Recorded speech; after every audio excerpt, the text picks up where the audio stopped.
Salut à tous et bienvenue dans cette vidéo. Alors, si c'est ta première fois sur cette chaîne YouTube, je t'invite à t'abonner directement parce que ce que tu vas recevoir sur cette chaîne YouTube, c'est du contenu éducatif pour t'aider à atteindre très vite la rentabilité en trading.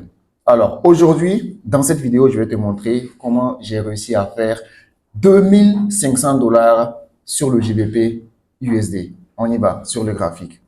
Alors, donc, si vous avez regardé ma dernière vidéo, la vidéo précédente, j'ai parlé des supports résistance. J'ai expliqué clairement comment vous pouvez utiliser les supports résistance d'une toute autre manière, contrairement, d'une manière très différente de ce que la plupart des gens font pour faire du profit. Et ici, je vais vous montrer un exemple concret, un exemple clair et précis où j'ai pris un trade avec la même méthode que j'ai expliqué dans la vidéo précédente.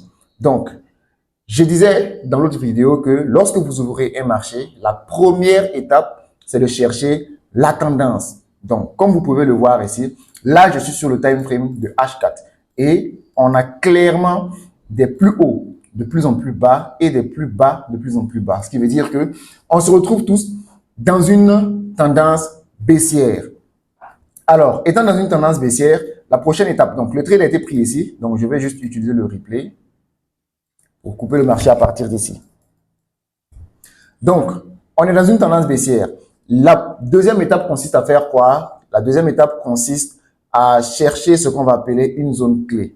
Et dans notre cas, la zone clé va être un précédent niveau de support et de résistance. Donc, si vous regardez ici, on a toute cette zone-là qui va de là jusque là.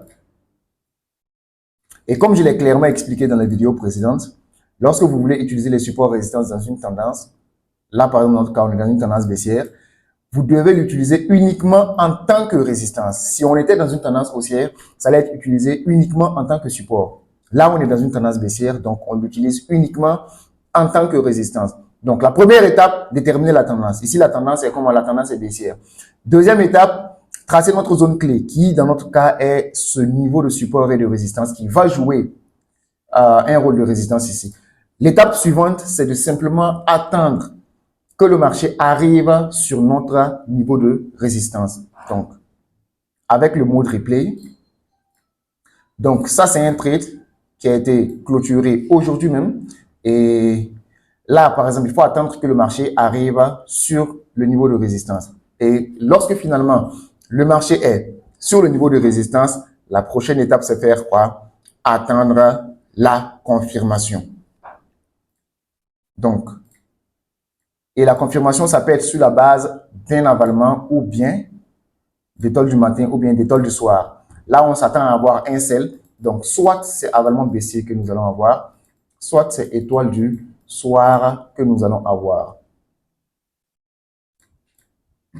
Donc, jusque-là, on a toujours des bougies haussières. Et comme j'ai toujours dit dans mes précédentes vidéos, il ne faut jamais prendre de sel sur un marché qui est en train de faire des bougies haussières. Donc, il faut toujours attendre que le marché commence avec des bougies baissières, et spécialement avec une confirmation. Donc, jusque-là, on a toujours des bougies haussières, donc on attend toujours. Jusque-là, on a toujours des bougies haussières, donc on attend toujours. Donc, lorsque vous faites une analyse, vous avez une zone clé bien déterminée. D'abord, il faut que le marché arrive obligatoirement sur votre zone clé, sinon vous ne faites rien. Par exemple, si le marché s'était limité à ce niveau-là et qu'il commence à descendre, on n'allait absolument rien faire, on allait juste regarder le marché continuer sa route. Si le marché arrive sur notre zone clé et qu'il continue vers le haut sans nous donner de confirmation, on va rien faire aussi, on va juste le regarder continuer sa route. Le but, c'est de vraiment respecter le plan avec précision. Donc, sans doute, sans hésitation. Tant que le marché ne présente pas ce que votre plan dit de faire, vous ne faites absolument rien. Donc, c'est là où la discipline intervient en trading. Donc, jusque-là, on attend toujours. Donc, on va voir ce qu'est la prochaine bougie va être. Là, on voit que la prochaine bougie est une bougie baissière. Et non seulement c'est une bougie baissière, mais c'est aussi une bougie qui nous permet d'avoir une configuration en avalement baissier avec la bougie précédente. Donc là, on a notre confirmation. On a le marché qui arrive sur notre zone de résistance. On a la dernière bougie haussière. La première bougie baissière qui est plus grande que la dernière bougie haussière, ce qui donne un avalement.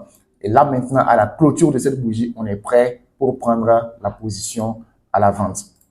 Donc, on prend la position ici, on met notre stop loss légèrement au-dessus et on met notre take profit au prochain plus bas. Donc, voici un processus simple. Et c'est grâce à ce simple concept, grâce à ce processus qui est tout à fait simple, que j'ai réussi à faire 2500 $ sur ce trade et sur ce marché qui est le GBP USD. Donc, regardez un peu comment le marché a évolué. Donc, le marché a évolué. C'est un trade en swing. Donc, pour vous rappeler, c'est un trade en swing. Donc, le trade a duré environ 2 jours, puisque lorsqu'on est sur le time frame des H4, chaque bougie prend 4 heures pour se former. Le trade a duré 2 jours pour finalement toucher le take profit ici. Donc, voici ce que j'avais prévu pour vous dans cette vidéo. Si cette vidéo t'a plu, like et laisse un commentaire pour me dire ce que tu penses. Si tu n'es pas encore abonné, abonne-toi. Je vais aussi laisser mon numéro WhatsApp ici afin que tu puisses m'écrire et me poser toutes les questions que tu veux. En attendant, on se retrouve dans une prochaine vidéo.